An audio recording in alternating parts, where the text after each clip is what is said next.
wish you'd understand. I just wish that God had a better plan. I'm so confused. I need a redo.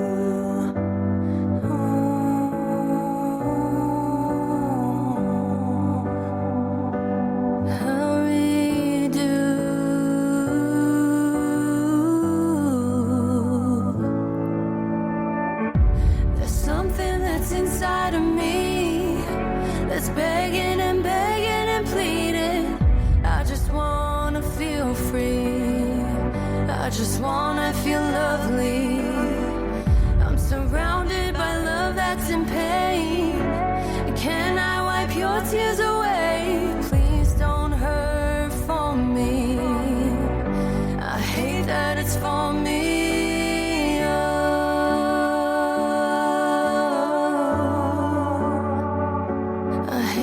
It's for me. Hi, welcome back to the MS Michigan Man 64 podcast, where I am trying to spread awareness about what it is like to live with chronic disease. I've been living with multiple sclerosis for the last 28 years. I talk about my journey as well as the journey of other chronic disease warriors all over the world, just to try to help people understand what it's like going through that diagnosis, the mental health part of it, the family part of it, the relationship part of it. Today, I am sitting down with an MSer that I met online. I met Brandon about a month ago.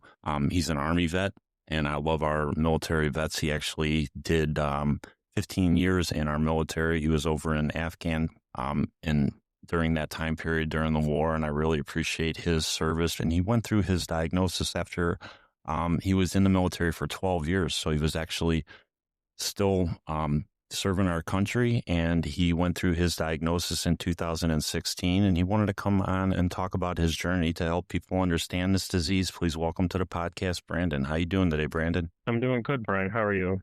I'm doing all right, my friend. I'm doing all right.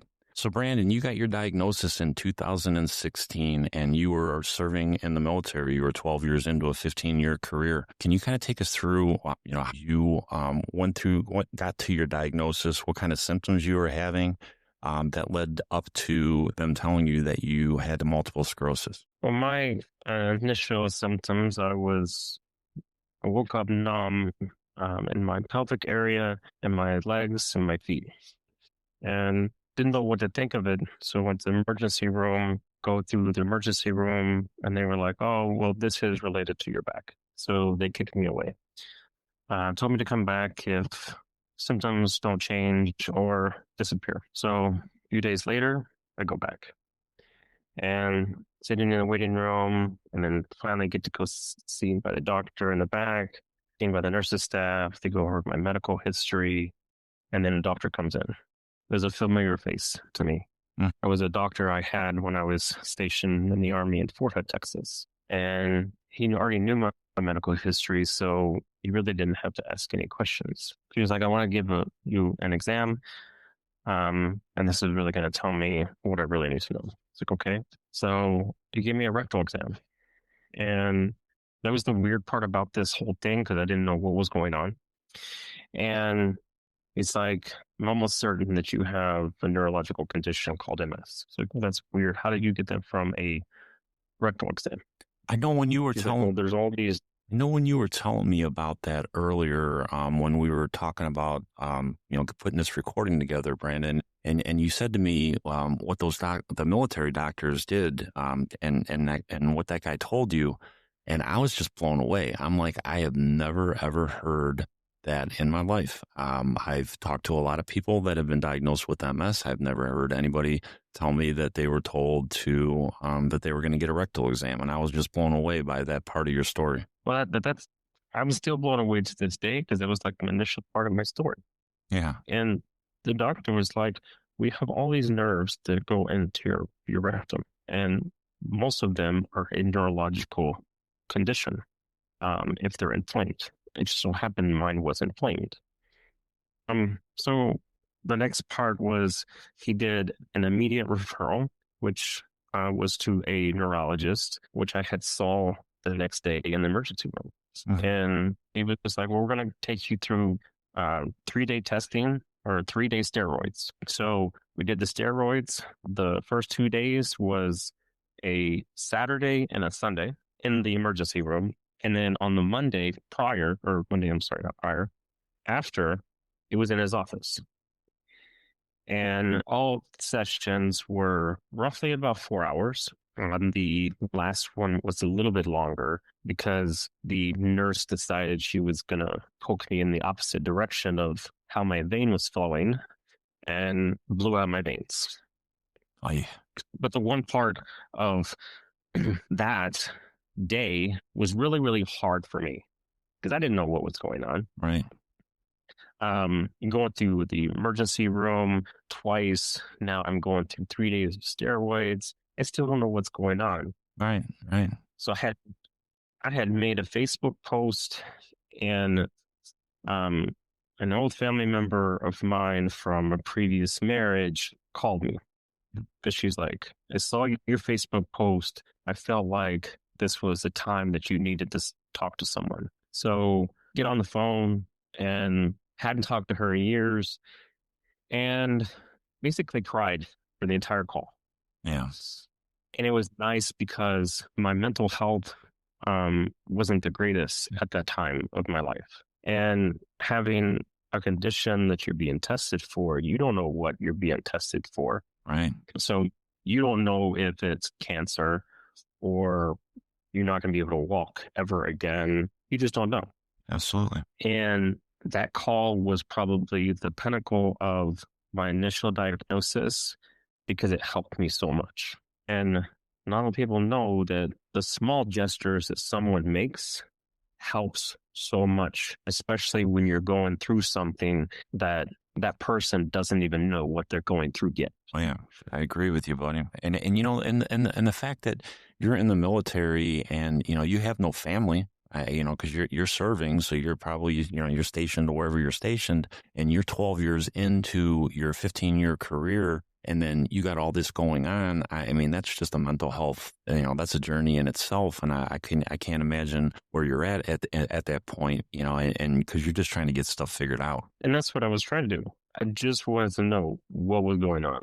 Yeah. And then after that day or during that appointment, the doctor told me that I'm going to have to come back and start testing.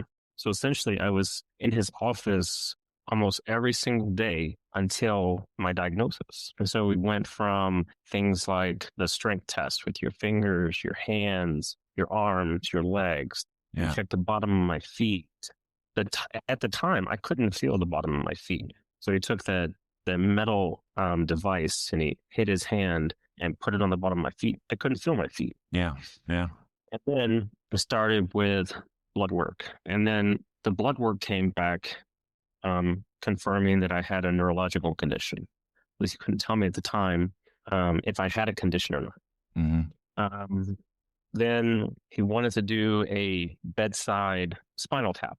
So, well, what is this? He's like, well, you curl up like a baby, and I take a needle and put it into your spine and remove your spinal fluid. And we take that and we test it. Mm-hmm. So that failed because he couldn't get the needle in the right area to remove the spinal fluid. Yeah. So he had scheduled me for a actual spinal tap, which was like the weirdest thing ever because initially I got there, I got sedated, and they rolled me into this room, and it was a robot. So I'm like, wait a minute, I don't know if I want to do this. But it was one of the most pristine medical facilities that the United States military uses. And it took less than probably 15 minutes. Like I was awake for the entire thing. They rolled me in, turned me on my back, and they put a mark on my spine. And next thing you know, the robot arm starts moving and goes down to my spine, which I did not feel. And then I was over, done. You were telling me about that. You were telling me about that before we recorded, and I was blown away by that because I never heard about robotic spinal tap done either. Back when they did mine, it was old school. I bent over, it balled up on the bed and all that, and they couldn't get into my vertebrae either. And I jumped off the table and I walked away. I never had a spinal tap done. And when you told me that story, of how that it was done robotically, I was like, holy crap, that is just that's unbelievable. I never heard that before. And all the people that have told me that they've gotten a spinal tap, I've never heard that procedure done that way. It was a scary part of my initial diagnosis. Yeah, because I'm like, I really don't want a robot making a mistake. exactly. Right. Because then something much worse could happen to me. Right. And then after that, they couldn't tell me my results. Obviously, they already had my blood work. They already had my spinal tap. The next thing was the doctor said, well, you need to do a brain MRI, a C-spine MRI, and a T-spine MRI. So I go for that one. And this is probably the worst part of my diagnosis because at the time, I still did not know what was going on with me. Right. And this was my first MRI ever. Yeah. Not a fun test. Not a fun test. It's not first MRI, but first MRI that included contrast and first MRI that I'm completely pulled into the machine. Yeah. And that was hard for me because sitting there, they're telling you to stay still. And I didn't know if I was claustrophobic really or not because I'm all the way in the MRI machine compared to the previous that I was, where it was more like a CT scan. And they kept on having to restart it because I'm twitching.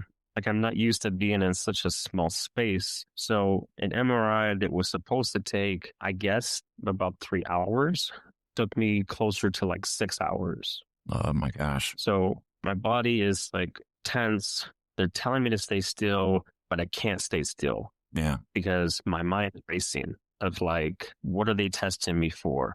Why won't they tell me? When am I going to find out? Yeah. And getting through that entire procedure, I did not think it was ever going to end. And then it finally ended. And then now I'm waiting. And I think I waited probably 3 weeks after the MRI. Oh my gosh. That's a long time. That's a long turnaround. It was compared to others since then. Yeah. And a nurse from my doctor's office called and she was like, well, the doctor wants to see you. When are you available? I'm like, well, I gave her my availability. They're like, okay, we're going to schedule yours for June 27th. I'm like, well, can you give me some kind of answer on what he wants to talk to me about? Is it good? Is it bad? Yeah. And they're like, no, we can't tell you anything. So then it was more of like a waiting game because I had to wait 2 weeks before that appointment. Let me ask you this. And then you're active military at this time. You're 12 years into your career, and are you on like sick call? Are you out of your job responsibilities, or are you still having to do all your responsibilities every day with the military? So I was still having to do my responsibilities to an extent. Thankfully, I was assigned at the Pentagon at the time, and I worked with the most phenomenal leaders across the Joint Force. I had an Air Force supervisor. I had another supervisor was Marine supervisor, and then I had an Army supervisor over me. And they knew what I was going through. They understood. So they told me, take care of you. They just wanted me to take care of myself. So wasn't on any kind of sick haul, administrative leave, anything like that. They were just like, we want you to take care of you, and we understand you need the time to do that. So go take care of you. So there were some days I didn't have to go to work. Yeah. There were some days that I just called and said, hey, I'm alive. Yeah. And that was it. I'm glad they treated you like that in the beginning when you were just trying to get shit figured out. Because I mean, it's the military, and I know the military still has to run, do what they need to do. So I was just interested in how they treated you when you were going through that diagnosis. I'm glad to hear that that you had understanding superiors that didn't make you any more uncomfortable than you already were trying to get it figured out. It was very uncomfortable explaining everything to them. Thankfully, I had more of the compassion and empathy from them than I had with previous superiors. Yeah. I guess you could say. Right. And, then comes June 27th, 2016. I go for this appointment. I still don't know what to expect. And the doctor wanted to do a few last tests. So he did the same strength movements again. where I take my finger, I touch his finger. I look at the wall and he looks at my eyes. He covers my eyes, sees how my eyes are moving. He grabs my hands, checks my strength in my hands, my arms, my legs. And it does the same thing on the bottom of my feet. Mm-hmm. And I still couldn't feel my feet. And after all the testing was done, he's like, I have some bad news. He's like, well, you don't have any good news? He's like, no good news. I have bad news today. And he was like, you have a condition that is a neurological condition called multiple sclerosis. And once he said that, my mind went blank. Yeah. More like it felt like my entire body just went numb. Yeah. Because I go through this testing over the last 45 days and I didn't know what they were testing me for, because I honestly did not ever think I would be in a neurological office getting tested. Right. And Did you understand? I'm sorry, not to interrupt you, Brandon, but did you even know what MS was back then when they told you that you have multiple sclerosis? Did you even know what it was, or it was just like, okay, I've heard of it. I mean, what was your knowledge of what you were being told at the time when he told me that? I didn't know what it was, because my only thing that I thought of multiple with a second word started with the S was scoliosis, which has everything to do with the spine, which my sister has. Right. Okay. So no knowledge of a neurological condition called multiple sclerosis at all. Mm-hmm. And I'm trying to wrap my brain around it. And as I'm staying quiet, I just come out and I say, can I slap you? And the doctor, I thought he would laugh, but he didn't. Was like, no, you can't slap me. I was like, well, I don't know if I'm living in a nightmare right now, because you just told me something that I don't know what it means. Yeah. Yeah. I've been tested for various different things, being poked and prodded, and I still don't know what that truly means. Like, how is my life going to change? Am I going to be able to walk? Am I going to be in a wheelchair? Am I going to be bedbound? I don't know. Yeah. And you wanted to make the Army a career, and you're 12 years in, and you had to make another 8 years out of it, and I'm sure that weighed heavily on your mind too, Brandon. It did, and I wanted to make the military a career. It was I guess you could say, not everybody dreams of being a soldier at a very early age, but I wanted to follow in the footsteps of my dad's side of my family, which he was in the Navy, and then my mom's side of the family, which he was in the Army. And I wanted to follow in their footsteps. Mm-hmm. So hearing that I have that, I'm thinking, oh, I'm going to be kicked out of the military because I can't serve. Right. Well, I got to stay in for a little while. So that was in June, and I was married at the time, but I had a spouse that didn't want to really support me. Yeah. So that was even a more mental issue for me. Yeah. Because I didn't have anybody that would like to go through this with me or be right next to me. Support you. Yeah. Yeah. Just like learn it with you and understand it and be there when you needed them. Yeah. And you didn't have that. Right. And that's a small thing. It's like having someone there that supports you through something. Like, you're supposed to you be married to someone, you're supposed to be with them through sickness and in health. Right. And this was my health at the time. So part of my journey was, in the midst of all this, I hadn't really started any kind of medication yet. We ended up going separate ways. She informed me that her family was more important than my medical condition. And I hit rock bottom at that time.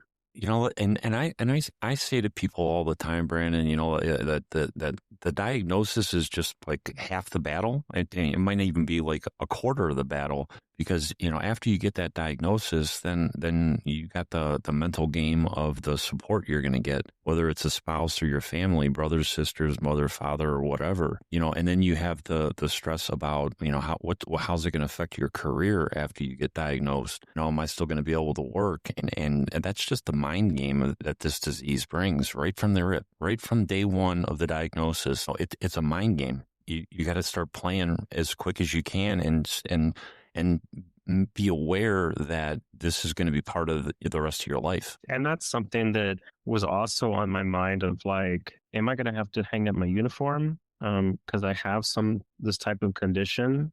I don't know. And going through my initial starting of my disease modifying therapies, I was already separated at the time. I was living with a coworker of mine, and having to go back and forth to the hospital again. I started on Tecfidera, which Tecfidera is a typical medication that is a pill that causes flushing. Yeah. Well, with me, it was like I was doing everything the doctor told me to do, pre-medicate, eat something prior, but nothing was working. So I was going to work, taking this medication twice a day, and it was causing severe flushing. To the point to where I was in my dress uniform, because I wore my dress uniform to work every day, and I couldn't wear my dress uniform anymore because I was having to go to the bathroom so much. Wow. So I finally got the doctor on the phone. I was like, hey, something's got to give. Like I'm following your steps for me to pre-medicate and eat something so much time before I start this medication, and I'm still having the flushing. But it's not, oh, my face is just red, I'm getting bloated. No, it's causing me to lose my bowels. Yeah. And he was like, okay, stop the medication, and then we'll start you on something else. Okay. And at a time, I was really getting frustrated with him because he was like, well, tell me what you want to start on. Like, I'm new to this medication that I have to take for the rest of my life. I need you to just be the doctor and tell me what you recommend. Right. That was a conversation we had over the phone. And he's like, okay, I'm going to start you on this medication that you'll have to take every day. It's not twice a day, but it's in a syringe. It's like, okay, I'm not really too enthused about taking something in a syringe. Right. But I'll do it. So I started that, I think in September of that year. What do you put you on, Brandon?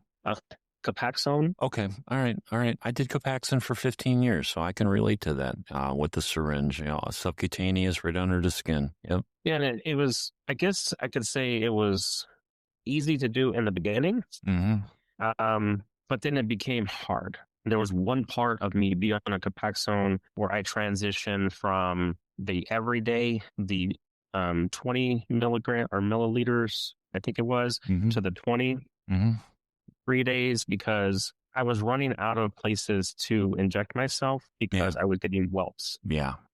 Whelps so big that it was literally taking up maybe the size of 2 or 3 $1 bills. Yeah. I would get those welts too, but they would go down on my body. But I've heard the same thing with other people that have been on Copaxone. They get those injection site lumps and all that, and they had to stop taking that med. I don't know, but their bodies just didn't react to it. Well, like mine did. I mean, I never had that big of a deal.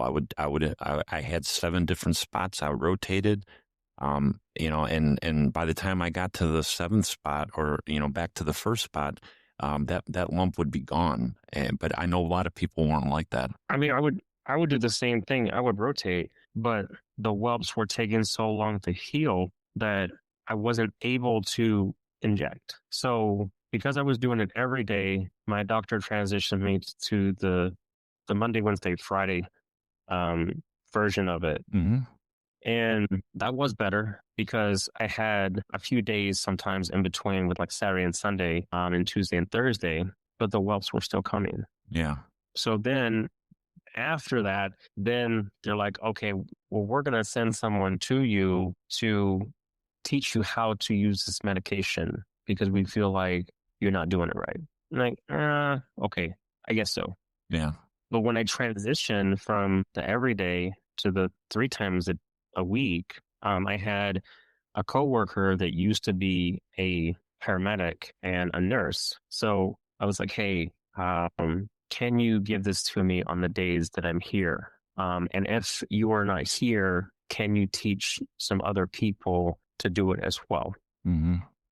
So call her Nurse Amy. still friends many years later. Mm-hmm. And that's what I call her. And her being there to help, and the other two that did my injections when she weren't there, helped quite a lot, because I did not know how to do it, or a sense of I felt like I wasn't doing it right because the doctor made me feel like I wasn't doing it right.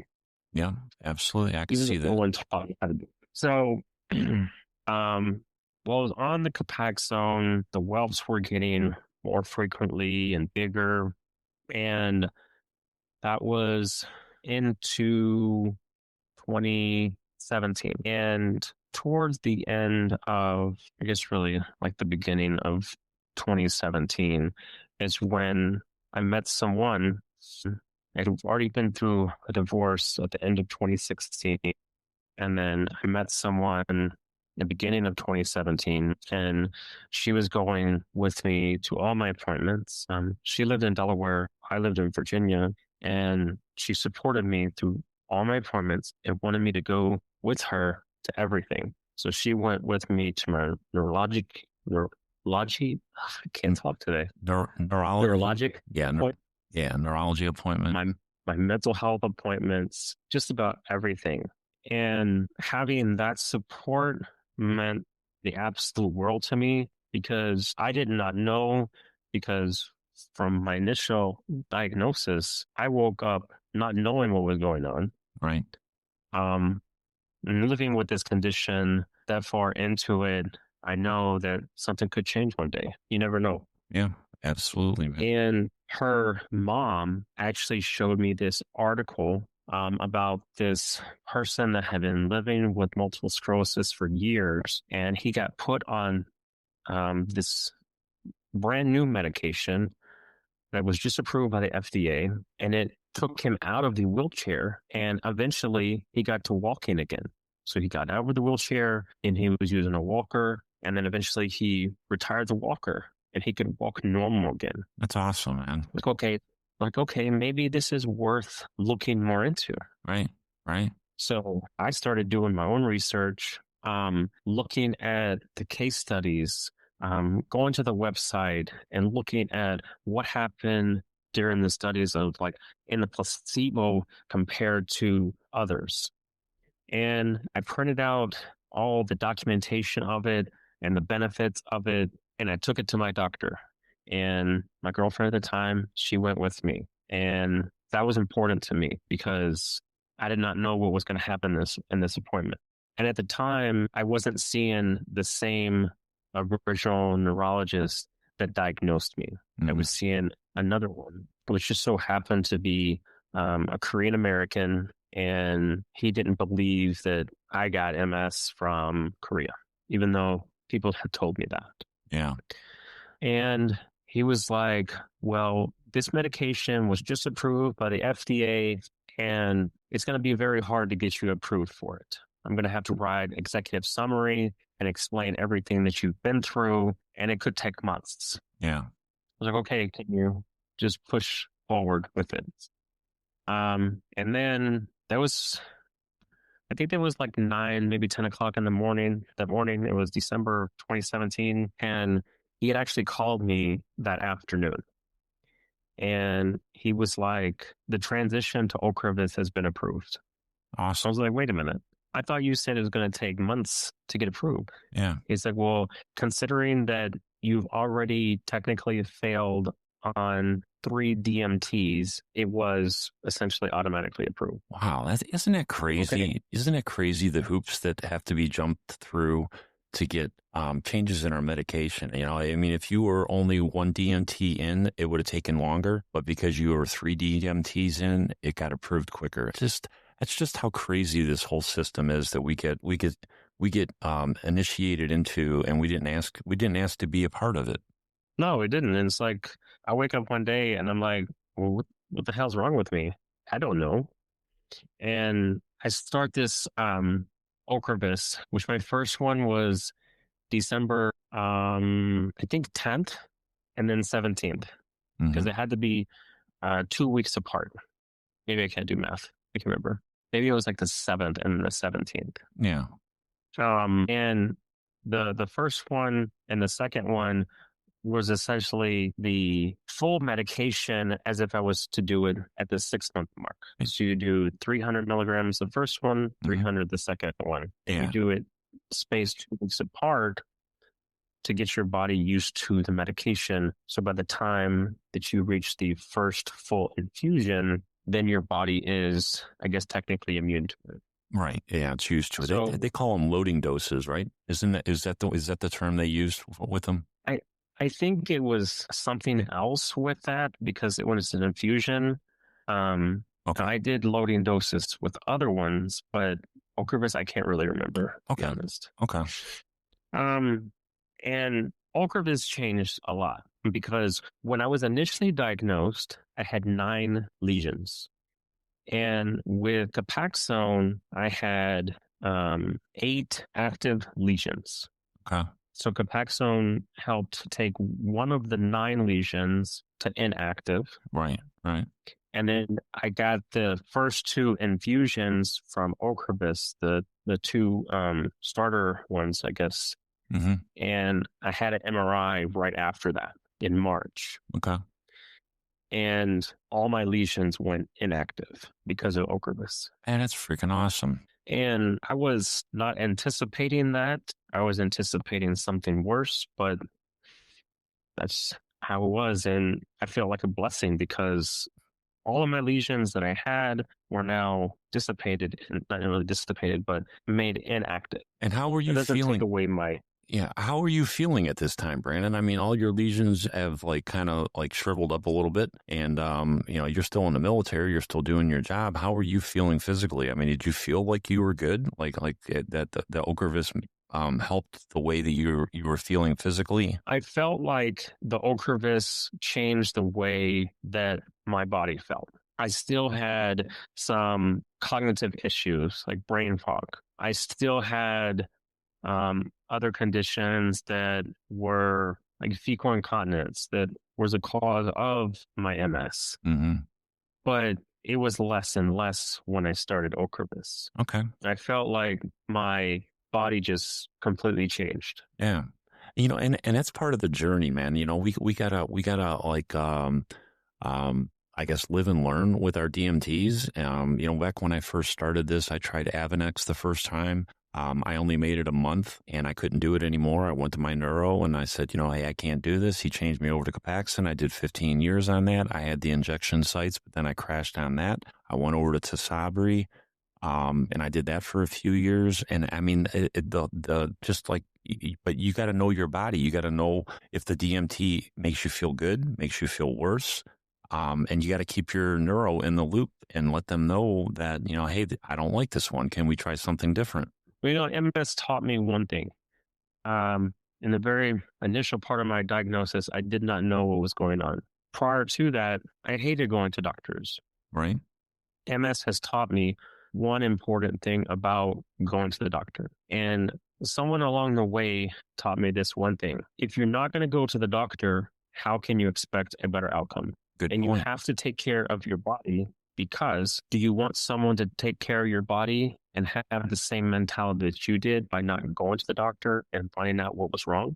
Right. Or do you want to go to the doctor, find out what's going on with you? So if something was to happen future down the line, that person wouldn't have the same mentality that you used to have. Exactly, man. So now I advocate for people to go to the doctor because it's important.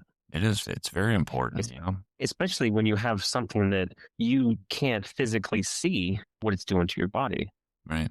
Like with MS, it affects your brain and your spinal cord and your neurological system. Right. And that's important to get checked on a regular basis. Yep. So when I went to my infusions, my girlfriend at the time went with me. She never wanted me to go alone. And I can't not just mention her because she's now my wife, been married for 7 years, been together 8 years. And she's been with me through all of this. And I was on Ocrevus it started December 2017, and I had to transition off of it. My neurologist MS specialist out of Johns Hopkins in Baltimore essentially told me that something I didn't want to hear. Constantly, I advocated to go to the doctor, but I didn't want to get off this infusion because it was so impactful to my MS journey. Mm-hmm. And I felt like she was like taking a target to me. She's like, my very first time meeting her, she was like, well, you need to stop Ocrevus. We're going to put you on something else. Like, you couldn't even say, hi, how are you doing? Tell me how you are. That's how you want to start this conversation. That's crazy. So, that's crazy. It is. And I didn't like it. So I immediately changed back to my previous doctor. So I went back to Walter Reed, and then that doctor left. So it's like I had to wait for another doctor to come in. Like, okay, I'll just go back to Johns Hopkins. And I was thinking maybe they'll give me a new doctor. Nope. They made me stay with her.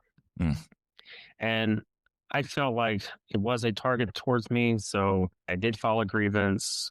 I never heard anything from it. So when I saw her for the first time again, she was like, she couldn't talk to me about what I filed, but she was more opening to listening to me. Well, that's interesting. Okay, this is that's interesting that what you just said there, Brandon, that you filed on this neuro, but you still had to see this neuro. That I don't even think that sounds right in my head. That they should have changed your doctors while that was under while they were doing the investigation on what you were claiming. It was very odd to me, but the way she approached our very first or very second meeting, it changed everything. Okay. Because she was very open to listening to me, listening to my concerns, which she didn't do that before. Yeah. So hearing a complete 180, I'm like, okay, maybe this doctor is one of the best, because she's the number one MS specialist that's in Johns Hopkins. Okay. Like, okay, so maybe she is the best of the best. So I go through, I want to say a year and a half of seeing her every 6 months. After the second visit, she was like, on the next visit, we need to talk about your DMT. And this time I was very open ears listening compared to the first time we met, when I was very hesitant. Mm-hmm. And she explained her reasoning, and I understood exactly why. Previously, she never explained her reasoning. So essentially how she explained it was anybody that is on Ocrevus in excess of 3 years can be, not 100% guaranteed, can be septic to ill-born illnesses similar to like Ebola, the swine flu, or in this case, we were in the COVID era, COVID. Mm-hmm. So she wanted me to transition to a injectable. I'm like, wait a minute. I don't want to do injectables again, and I don't want to do pills. Right. She was like, well, let me show you what it looks like, and then maybe you'll change your perspective on it. Right. She was like, it's more like an EpiPen. So it's a syringe, but it's in a pen that does it for you, versus you having to pull the syringe out, tap the needle, and go subcutaneously. Right. I was like, okay, I understand that, and I'm all for it. And it changed my perspective, because Ocrevus did one thing. It took me out of work for 2 days, the day of my infusion and the day after. Gotcha. Because my infusion took roughly about 24 to 40 hours before my body felt the full, I guess I want to say it more like my body is getting a jump like you jump a car. Right. So my body was getting that full energy back after that 48 hours. Yeah. Makes sense. So with my new DMT, which is Kesimpta, I started that in March of 2023. So over 2 years now, going on 3 years. It has helped in different ways. It doesn't take me out of what I'm doing for 2 days. Doesn't take me out of work. Wolverines delivers it once a month, and all it takes me is pre-medicating with some Tylenol and some Benadryl, and little alcohol swab and some ice cream because it helps my body. Okay. And You then figured it my out. injection, I do it. And by the time I do my injection, my Benadryl has hit me and I just go to sleep. Yeah. Isn't it's interesting how we just all figure out, which one works for us, which one doesn't, and how to do it. You figured out your pattern on how you take your Consenta, and that just seems like that's the way all of us are. We figure it out. You know your body better than anybody does. You know your body better than a neuro does, and you just got to advocate for yourself. And that sounds like what you have been doing, Brandon. But what I wanted to ask you, because you jumped forward to 2023, but I'm still in my head. You're still in the military, and what about the transition from the end of your military career because of the MS and into civilian life? So I'd have to back up just a little bit. Yeah. In the start of 2017, I got notification that I was going to be in a medical board for possible separation out of the service. And that was a big hit on my mental health. Now, this was at the same time of me meeting my now wife. Right. And I did not want to miss an opportunity with her. So I tried to keep what I was going through separate because I did not want her to get scared. Right. So I go through this medical board, and initially I'm going through my medical doctors for the medical board with both military and the Department of Veteran Affairs. And I'm talking to the physician assistant, and the physician assistant was like a initial interview type question of my medical history, and she's telling me how it typically goes in a medical board. And I remember towards the end of the first conversation that me and her had was, I just want to let you know that your condition is a condition that is not service friendly, meaning that you are going to be either medically separated or medically retired. And I was like, well, is there any way around this? And she's like, no, there is not with this condition. I was like, well, that's just like a slap in the face. Absolutely. So here I am going through this medical board, and I take the initiative to try and keep myself in the service. So I start talking to high-ranking individuals that I've ever worked for or that I'm currently working for in the Army and in the Pentagon. So I get 13 high visibility letters of recommendations to stay in the Army. So when I get that letter stating that I'm going to be medically separated or medically retired, that I can stay in. And my medical board started in January, and then I get the notification in May. And the same physician assistant called me. And our opening line of our conversation was, I've never seen this happen before. I was like, well, what are you talking about? She's like, you've been returned to duty. It's like, but wait a minute. You told me that I was going to be medically separated or medically retired. Yeah. She's like, you're the first one active duty Army this has ever happened to. Yeah. I know that's why I wanted to bring that back up, Brandon, because when you told me that before we started recording the other day, I was just blown away, and that's, I just think it's important to hear, people that are serving the military, because I know a girl down in Virginia that is in the Navy, and she's young, and she got medically separated because of her MS. She got diagnosed while she was down there. And it's just interesting to hear how the military treats people that go through this chronic condition. Because, this isn't just a civilian thing. This happens to anybody. It doesn't matter where you're at and how old you are and where you're at in life. This disease can hit you. And it's just interesting to hear how the military handles it. It's different with every service, because like I know someone in the Air Force that they served 20 plus years and had MS. Wow. And they were able to fully retire.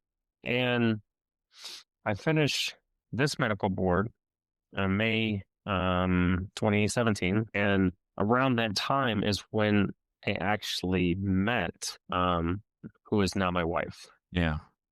Because we met in January talking online, and then we started talking on Facebook and text messages between February and March, and then we met in person in May. Yeah.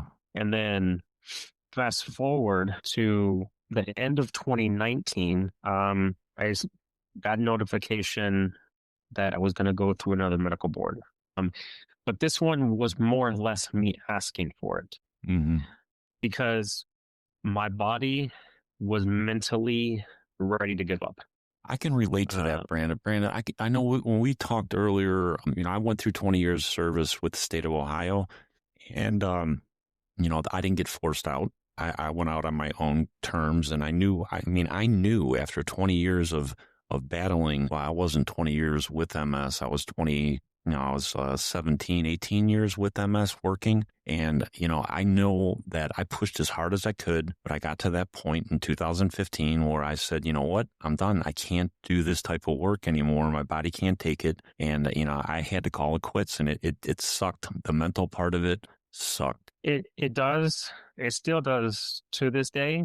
Mm. But primarily the reason I was asking for the second medical board is because after my diagnosis, I actually received 2 back surgeries. They were very close to each other. My first one was in April of 2018, and the second one was in September of 2018. Mm-hmm. I would have never had the second back surgery had it not been for MS to happen.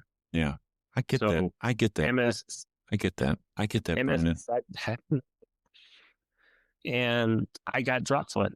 It was my first day back to work after my first back surgery, and I was going up to a briefing in this big auditorium, and my left foot just decided to not pick up. Yeah. And my toe hit the bottom or the top of the step, and my body went forward and my back flexed upwards. And I immediately felt something either pull or crack. I don't know. And I had to get another MRI of my back, and the doctor told me that my disc herniated again. Yeah.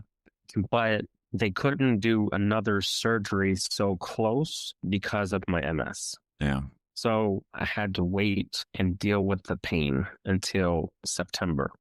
And then in the end of 2019, my body was just like, it was so exhausted from the pain, from having to deal with toxic environments to my MS on top of everything. I just went to my primary care doctor and I was like, hey, what do we need to do to start a medical board? Yeah. So they started the medical board, and the primary area of concern for my medical board was my MS, which I think was a benefit because my back condition was secondary. Yeah.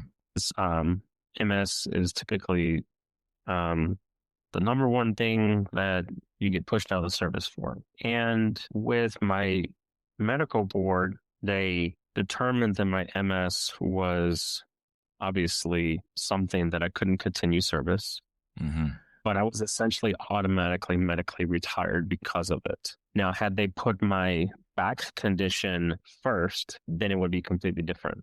That's just crazy how the system works, Bob Brandon. I don't understand it. I don't understand who makes these decisions and how they word things, but I don't know. It just doesn't make sense to me. It didn't make sense to me either, but I understood because they basically said, because I've already been med boarded for MS, I need to be re-med boarded for MS. And because I've already been boarded for it and found that I was fit for duty, that I would automatically be medically retired the second time. I just had to go through the steps. Yeah. Wow. Yeah. And it's just, you got a guy that wants to make a military his career and it gets cut short 5 years. And that's part of the medical game that we have to play. And, I know that you met your wife, and I know that we're going to dedicate a lot of time to her because she's going through her own medical issues, and you can talk a little bit about her, and then I'm just going to start wrapping it up, and I'm going to bring both of you guys back on together. But I mean, your wife's another badass too, and you guys found each other, and I just think that's an awesome part of this story, and everything else. But I mean, go ahead and talk a little bit about your wife, and just set it up for when we get together again on another episode. So I met my now wife by chance. I was ready to give up because everybody on these apps, they saw my military haircut and they immediately wanted to marry me because they knew they could get medical insurance and they could get housing allowance. Mm-hmm. So I gave up on all of it. And my dad's wife, my stepmom, died in January of 2016. And then within a short amount of time, he met someone that I met later in 2017 and told me about this app. She was like, give it a try. It's like, I really don't want to do it again. She said, just give it a try. And then I signed up for it. And this person, the very first person that started talking to me on this app was my wife. And I did not know this initially when I met her, but as we got to know each other, I got to know more about her. She got to know more about me. Mm-hmm. I never once mentioned that I had MS. Yeah. In the beginning, because I was afraid of scaring somebody away. Yep. I get it, man. I understand that. By me not mentioning things, and then I slowly integrated her into it, I was amazed because she went with me every single step of the way after my initial diagnosis. Yeah. And she's got her own condition that you can't see. Right. An invisible condition. She has a traumatic brain injury from an accident that happened in August of 2004. Yeah. And she was what, like 21 years old when this happened? Yes. Yeah. And she had to learn everything all over again, from reading, writing, walking, eating, pretty much everything. Yeah. And I started going to her speeches because she would talk to kids that were in high school that were going through driver's education. Mm-hmm. And specifically, she would talk about spinal cord injuries with a company called Think First. Yeah. And she was involved in my stuff. I was involved in her stuff. And one really powerful thing about us is we're there for each other. And we're there for each other both independently and spiritually. And one funny part about this whole thing is we get married in November of 2018, and we elect to do the non-traditional wedding vows. And of course, she goes first, and her part of it is like more like a comedian style thing where she was like, well, when we first met, all I was trying to do was get more points. I really didn't want to talk to you. But now that we're together, we are medical disasters together. Love it. And then everybody started laughing. And then I go through my wedding vows, and mine wasn't as comedian-like. Mine was more like a very emotional, because she came at the tail end of my career. She came at the right time. She supported me, still supports me to this day. And I couldn't ask for a better person. She is what you would call a person that someone has in someone's life, that is that particular person that is there for them through pretty much everything. I love it, man. I love it, Brandon. I'm very similar in that kind of a story. I went through a divorce, and I went to online dating, and I met my wife that I'm married to now. We've been together 12 years now, and she doesn't have MS, but she has her own medical conditions. She's got fibro, and she's got AFib, and she's got things that I need to understand, and I think that connection that we have, like our own issues, that we just pick each other up and we're there for each other. And it sounds the same thing that you have going on with your wife. What is your wife's name? I don't think you've mentioned her name yet, and I want to give her her proper name. Jennifer. Jennifer. All right. Yeah. I mean, just just finding somebody like Jennifer is just so important. Like I found Sharon, and just having those people that just get it, even though they don't got it, they get it because they have their own issues. So they understand us. I just think that's so important and such an awesome part of the story. And it's been a rough ride since having MS, and I feel her being with me every step of the way has really helped my mental health. And even with like new things, like I got into cycling, she's there for me. Supporting you. Her, Yeah. she brings her daughter and her mother-in-law, and they're there at the finish line when I finish. I Love it. did my first century last year, and I did another century this year, and they were there at the very end. And I cried both years. More specifically, not that I finished, but that I did something that I never thought I could do. Yeah. And I went above and beyond by doing it. I love it, man. I love it, Brandon. I'm going to have your wife, Jennifer, on in another episode, and I'm going to have you join us, and we're going to have a conversation together, how you guys are supports. But I just love everything about your story. I love the fact that you're a vet. I love our vets. I got family members that are vets. I have a couple of Army. I have an Air Force. And I just really appreciate the service that you gave to our country.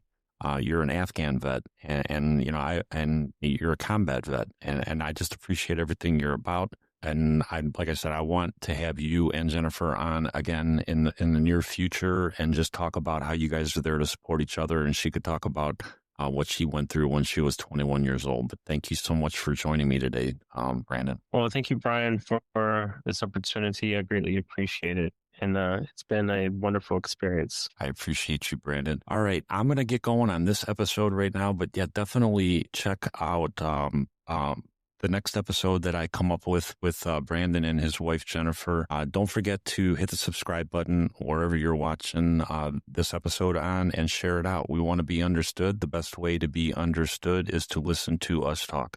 Till the next episode, this is the MS Michigan Man 64. Am out.